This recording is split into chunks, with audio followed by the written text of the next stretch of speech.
बेला बच्चों, डियर प्रति क्लासेस में आपका स्वागत। आशा करते हैं कि आप स्वस्थ।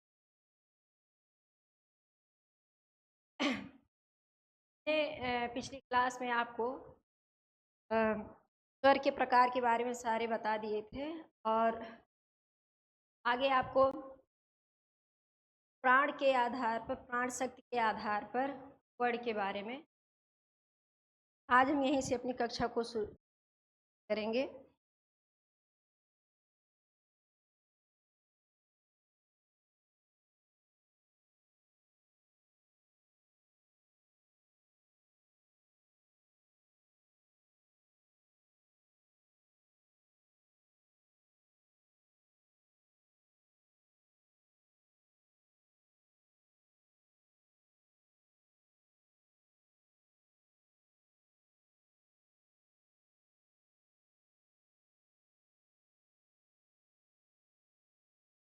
प्राण एवं शक्ति के आधार पर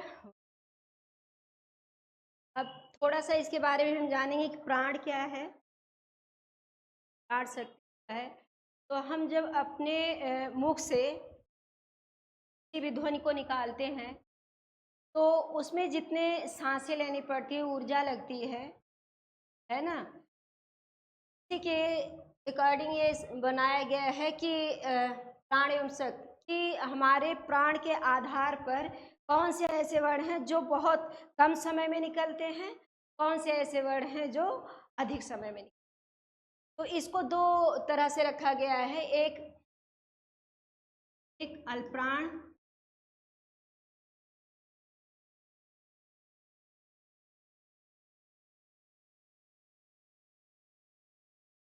महाप्राण।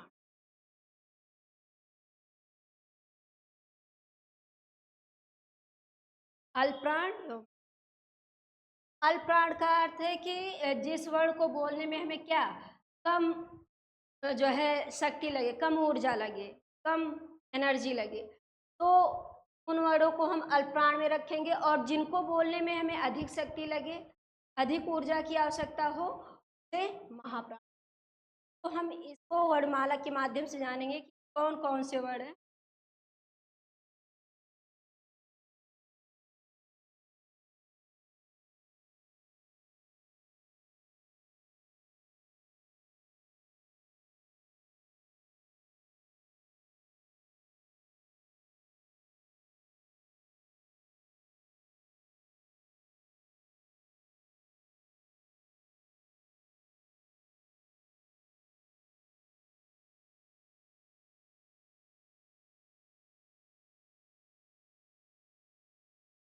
का आ आ आ रा आ आ आ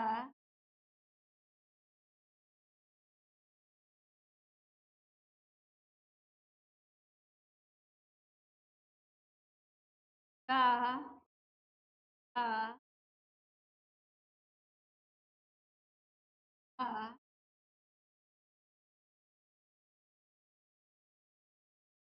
आ आ आ आ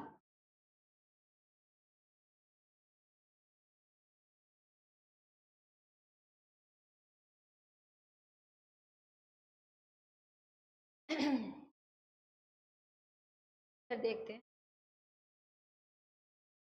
आ आ आ आ रा रा आ पा आलम्ब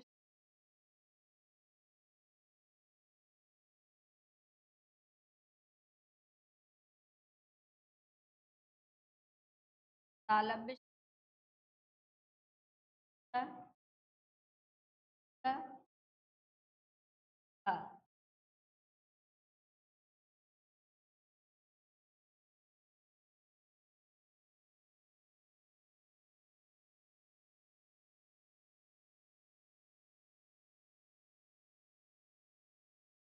और ये आपका क्या हो गया, आपका ये अंतस्थ हो गया, ये आपका। अब आपका संयुक्त बचा है का, त,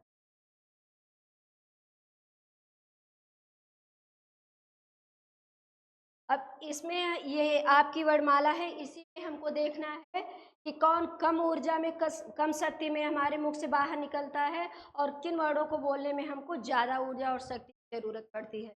तो देखिए, आप बोलते हैं अ आ इ उ, यानी कि आपका जो है, जो स्वर है अ आ इ उ ऊ री ए ओ अंग आ, उसके बाद बोलते हैं का खा गा घा, यानी कि पहला ये और ये, इनको बोलने में हमको कम ऊर्जा लगती है। जब हम मुख से इनको निकालते हैं इन वर्डों को, तो कम शक्ति लगती है। हाँ, और तो इसीलिए अल्पप्राण में हमारे वर्ग का, हमारा जो वर्ड है वो होगा हर वर्ग का पहला, तीसरा और पांचवा। तीसरा और पहला, तीसरा और पांचवा, ये हो गया। उसके बाद आपके सारे स्वर हो गए, आपके सारे स्वर हो गए, ठीक है। फिर उसके बाद आपका हो गया ये, कहाँ है ऊष्म वर्ड, ठीक है। फिर आपका ये ऊष्म वर्ड हो गया, यहाँ पर लिख,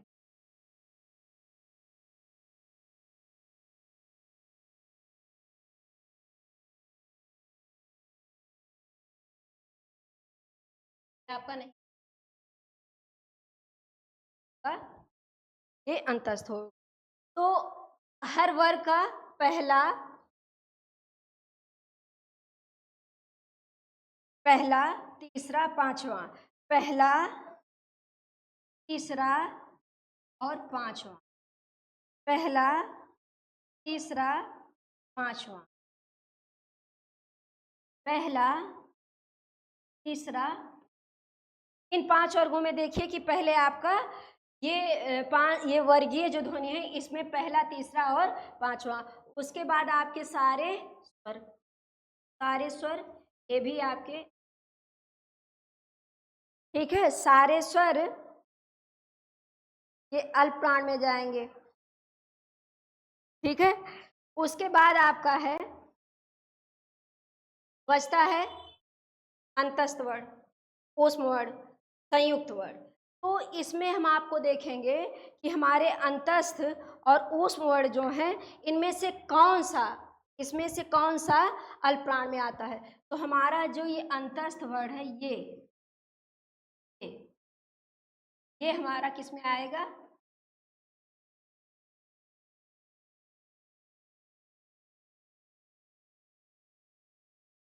ये आपका आएगा अल्प,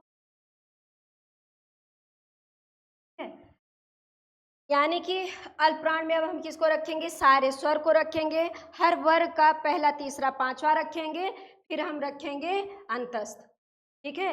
ये अंतस्थ व्यंजन जो है, इनको रखेंगे। अब आपका हो गया इसमें अल्प प्राण में पहला, तीसरा, पांचवा, सभी स्वर और तस्थ,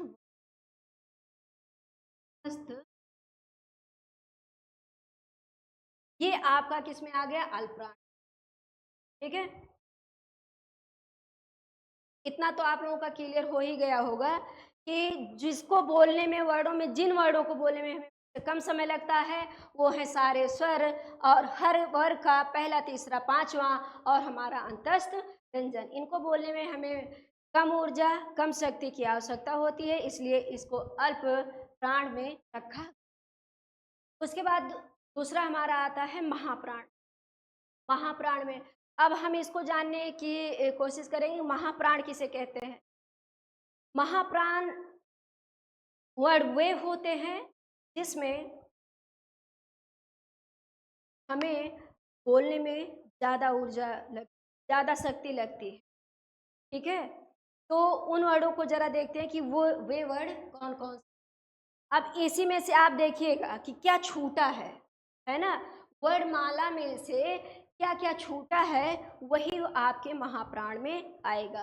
ध्यान से देखिएगा कि दूसरा और चौथा वर्ड छूटा है ना, दूसरा और चौथा। यहाँ पर आपको हम लिख देंगे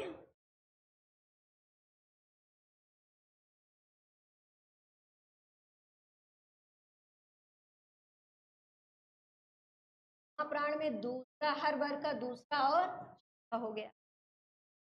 अब देखेंगे ध्यान से कि और क्या छूट रहा है, और क्या छूट रहा है। तो आपका ये पोर्शन छूटा है ना, ये पोर्शन छूटा है, यानी कि ऊष्म, जो आपका ऊष्म व्यंजन है ये छूटा है। तो हमारे महाप्राण में हर वर्ग का दूसरा और चौथा और ऊष्म व्यंजन सारे आए।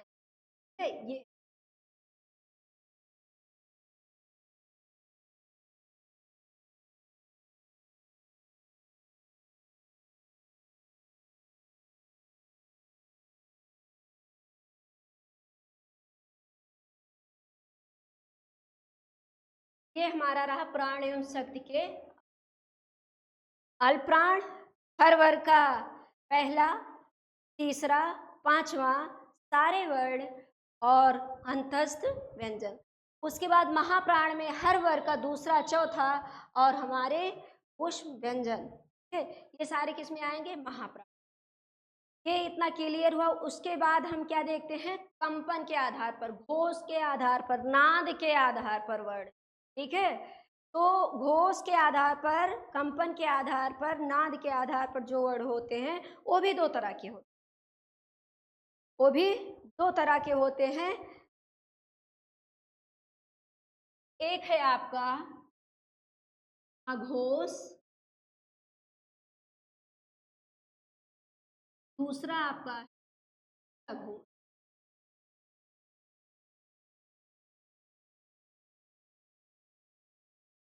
अघोष और,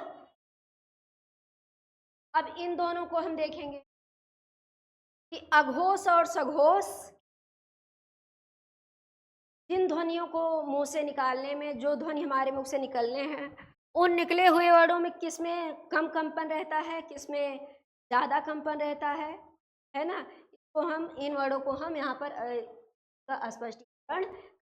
तो आइए वर्णमाला ना लिखते हुए हम यही देखेंगे कि अघोष में कौन है और सघोष में कौन है। तो अघोष पहले वर्णमाला में देख लेते हैं।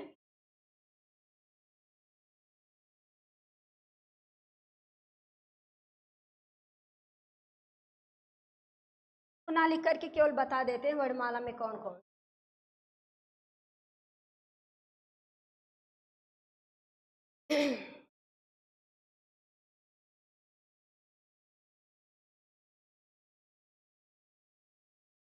अघोष में पहला और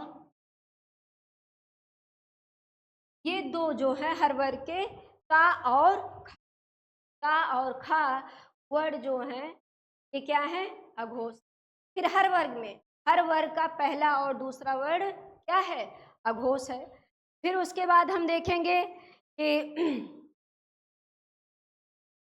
जो आपका सकार है, सकार मतलब आपके, सकार इसको कहा जाता है भाई, देख लीजिएगा।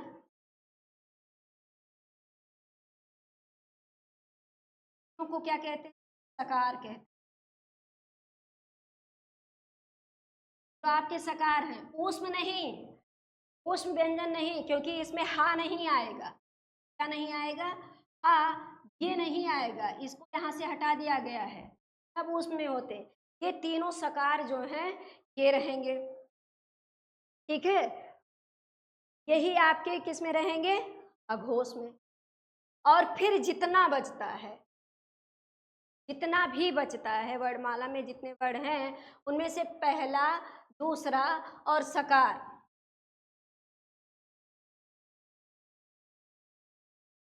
सकार ये किस में आते हैं, अघोष में आते हैं। और बाकी जो भी वर्ण बचते हैं वो सब सघोष में आते हैं। अब सघोष में आपके हर वर्ग का तीसरा, चौथा, पांचवा और आपका हा और आपका अंतस्थ और फिर आपके स्वर ये सारे जो बचते हैं वो आपके किस में चले जाएंगे, जाएंगे। तो आपके हर वर्ग का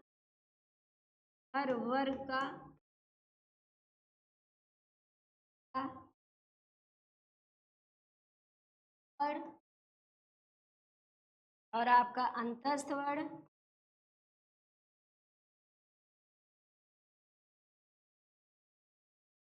आपके स्वर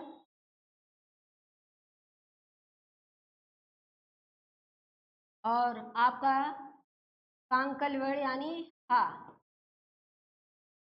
ये आपके सारे आएंगे किसमें में आएंगे, सघोष। बोलने में ज्यादा कंपन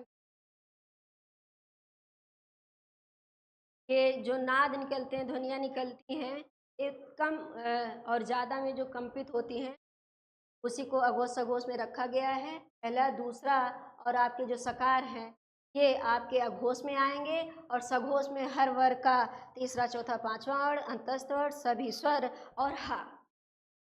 ये आपका हो गया अल्पप्राण और महाप्राण। महाप्राण आप सब देख लिए, यहीं पर आपके प्राण के आधार पर, शब्द के आधार पर वर्ण जो थे वो भी आपके स्पष्ट हो गए हैं। इसके आगे हम आपको बताएंगे कि इन्हीं ये जो आपके 52 वर्ण है ये आपके मुख के किन भागों को स्पर्श करके बाहर आते हैं, ठीक है। कौन कौन से ऐसे वर्ड हैं कि मुख के हर एक भाग को छूकर, कौन से प्रमुख भाग को छूकर वो बाहर आते, स्पेशली बाहर आते हैं, ठीक है। तो ये बनाया गया है, वैसे तो आप हिंदी में देखेंगे तो आपको बहुत ज़्यादा मतलब लिखना और समझना पड़ेगा। इसके लिए हम आपको संस्कृत का बताएंगे कि संस्कृत सूत्र हैं, उससे आप जब देख लेंगे, याद कर लेंगे तो आपको ये कंठस्थ हो जाएगा कि का वर्ग कहाँ से निकला है, चा वर्ग कहाँ से निकला है, टा वर्ग कहाँ से निकला है, ता वर्ग कहाँ से निकला है, पा वर्ग कहाँ से निकला। उस सूत्र को याद करने के बाद आपके लिए बहुत ज़्यादा सरल हो जाएगा याद रखना कि कौन सा वर्ड किस स्थान को छूकर बाहर निकला। आइए देखते हैं।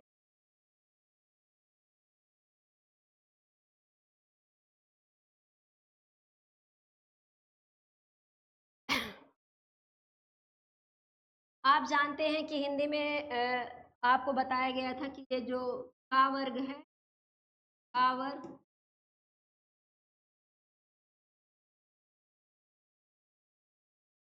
टा वर्ग, तालु से, और टा वर्ग,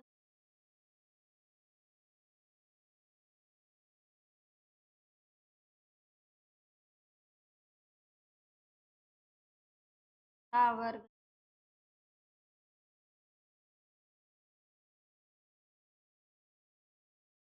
पा वर्ग।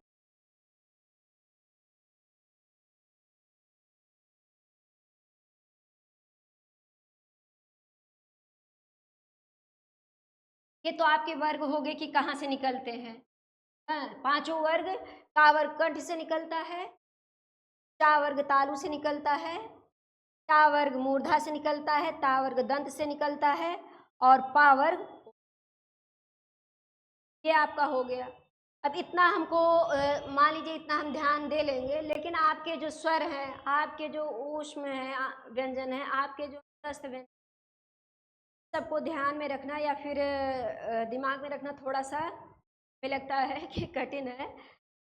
इसके लिए हमको तो संस्कृत के वो ही सूत्र बहुत ठीक लगते हैं, और जितने बच्चे उसको याद कर लेते हैं कभी ज़िंदगी में भूलते नहीं हैं। तो इसको हम लिखवा दे रहे हैं, जैसे आपका है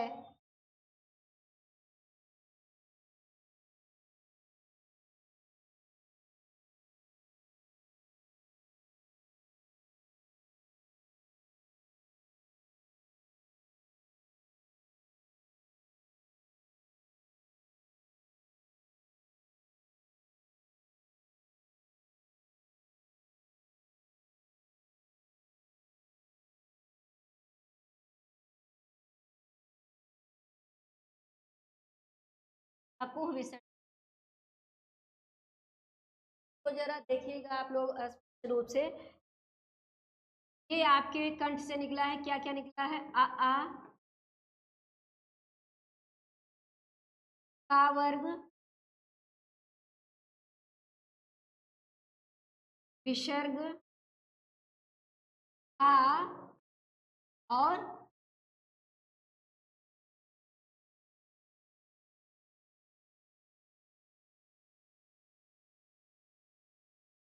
आ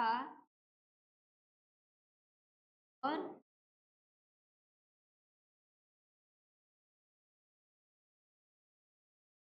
है ना, ये कहाँ से निकला है? कंठ से। क्या क्या निकला है? आ, का वर्ग, आ और अ। तो इसको कंठस्थ करने में बहुत ही आसान है, अकुह विसर्जनीय नाम कंठ है।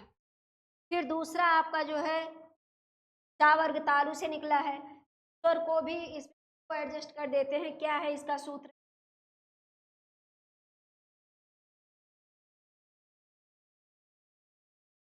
का नाम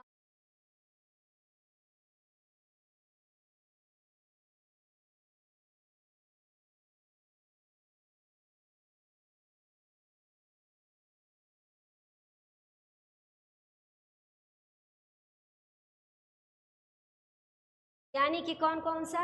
ए,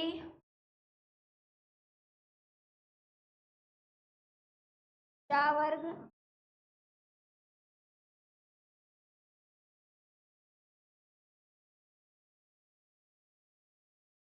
या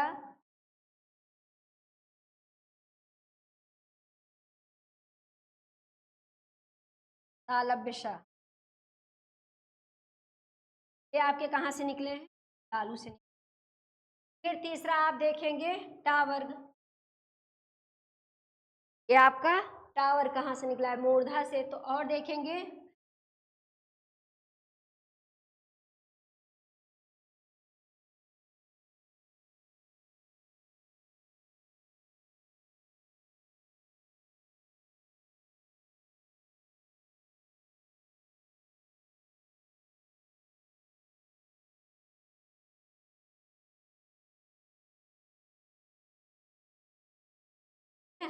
तो कौन कौन सा वर्ड निकला है?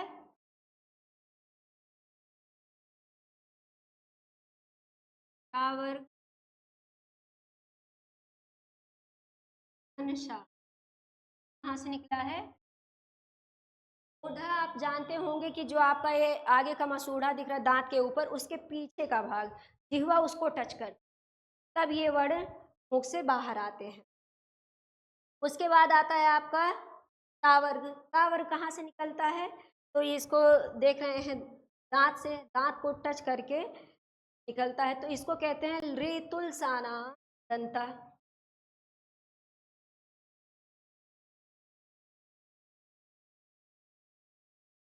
आना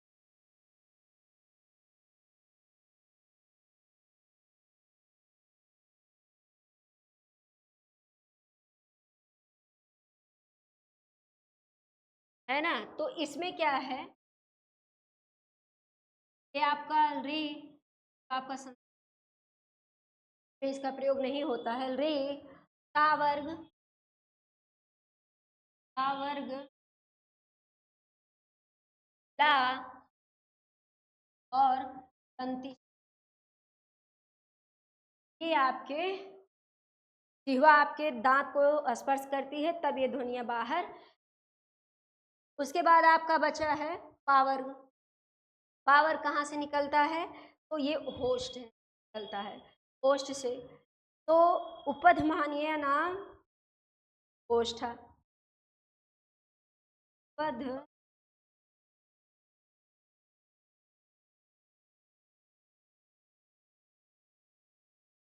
पद ओष्ठा कहाँ से निकला है? ये आपका उ उ पा वर्ग,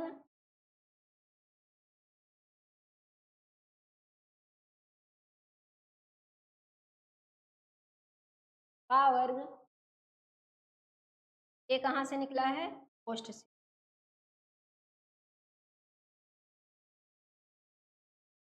ये आपका क्लियर हो गया, स्पष्ट हो गया कि आपका ये पांचों वर्ग कहाँ से निकला है, आपके स्वर कहाँ से निकले हैं। अब आपका बच रहा है संयुक्त स्वर बच रहा है और वा बच रहा है, अनुस्वार बच रहा है। तो आप देखेंगे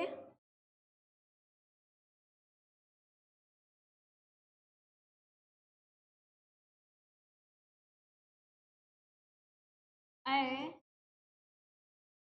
आपका कंठ चालू है,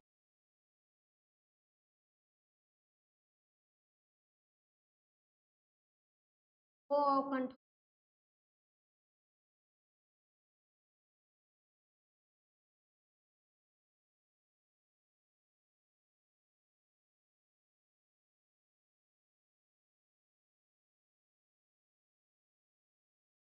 आपका बच रहा है पार पार आपका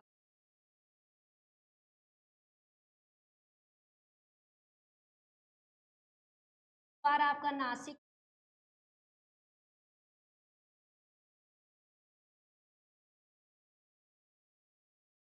और आपका बच रहा है वा, तो ये आपका संतोष्ट है।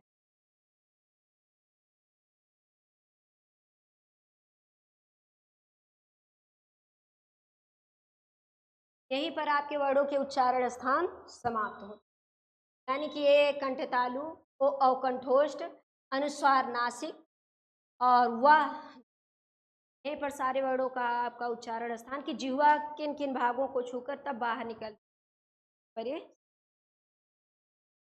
उसके बाद आगे हम देखेंगे जैसे कि आपके एग्जाम में परीक्षा हाल में ये भी आता है परीक्षा पत्र में कि जैसे अंग्रेजी में देखते होंगे कि ए बी सी डी लिखकर ऐसे कुछ शब्द बना देते हैं और पूछते हैं कौन सा शब्द पहले आएगा, कौन सा शब्द बाद में आएगा। वैसे हिंदी में भी है, तो हिंदी में भी शब्द लिखकर पूछा जाता है कि इसमें कौन सा पहले आएगा, कौन सा शब्द बाद में आएगा। तो उस जो है उसको हल करने के लिए हमको पहले ये जानना होगा शब्दकोश जो है, शब्दकोश जो है उसमें वर्णमाला की स्थिति क्या है, कैसे वर्णों को रखा गया है। तो हम यहाँ पर आपको ये बताएंगे कि शब्दकोश के आधार पर वर्णमाला, शब्दकोश के आधार पर वर्णमाला जरूरी कोश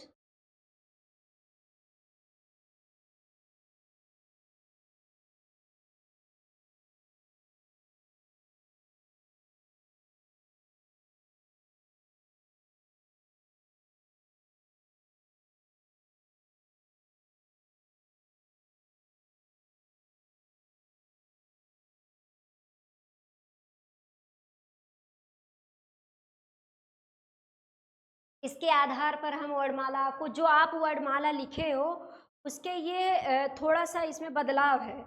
जैसे जो आपके संयुक्त वर्ण हैं, संयुक्त व्यंजन बनाए गए हैं, वो उनको वर्णमाला में पहले स्थान मिल गया, जिनसे मिलकर वो बनते हैं उन्हीं के बगल में उनको स्थान मिल जाता है।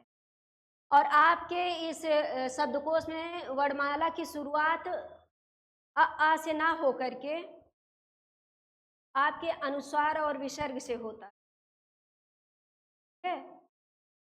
आपके अनुस्वार से विसर्ग से होता है। तो इसको हम कल कक्षा में आगे बताएंगे।